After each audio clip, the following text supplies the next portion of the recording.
Для рагу не понадобятся помидоры, понадобится лишь морковка, лучок и яблочки. А еще нам понадобится чай. Заварите в чашке пол чайной ложки черного чая и пол чайной ложки зеленого чая, а также положите чайную ложку сахара. Залейте чашку кипятком до верха, это где-то 250 мл. Все, пускай заваривается, а мы займемся овощами. Одну большую морковку натрите на терке. Лук порежьте мелко-мелко-мелко. Я брала 3 луковицы. Лука нужно много, не меньше 3 луковиц. Говядину отбейте и нарежьте кубиками.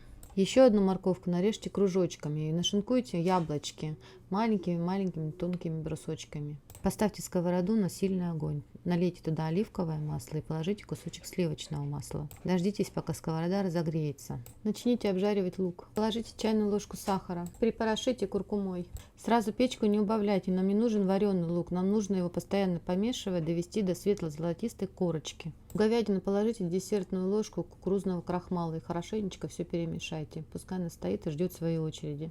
Крахмал при приготовлении даст нам очень нежную текстуру рагу. Ну вот, лучок у нас обжарился, теперь добавим морковь. Добавляйте морковь всю сразу. И натертую на терке, и нарезанную кружочками. Все хорошо перемешайте и тоже обжарьте до светло-золотистой корочки. Печку сильно не убавляйте, иначе у вас овощи будут тушиться, вариться, а нам нужно на них получить светло-золотистую корочку. Если чувствуете, что оливкового масла маловато, добавьте его немного прямо сверху.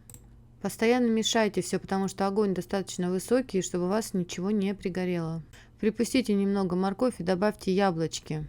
Продолжайте обжаривать овощи. Припорошите еще куркумой. Добавьте еще немного сахара, где-то пол чайной ложечки. Добавьте еще немного масла, если нужно. Овощи должны обжариваться на маслице оливковом.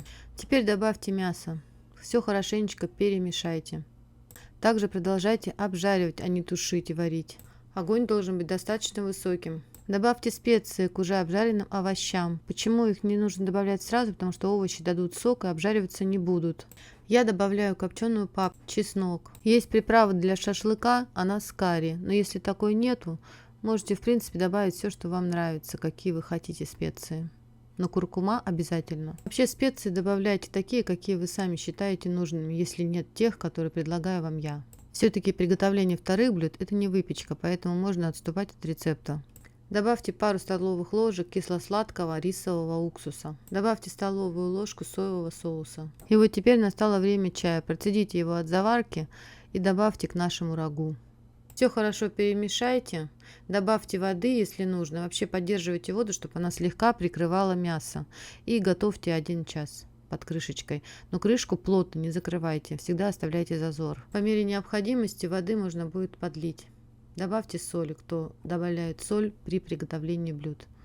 Ну вот и все, накройте крышкой, как я сказала, уже готовьте примерно 1 час. Огонь сделайте очень умеренно, а лучше меньше среднего. Блюдо не должно сильно кипеть, оно должно слегка подбулькивать.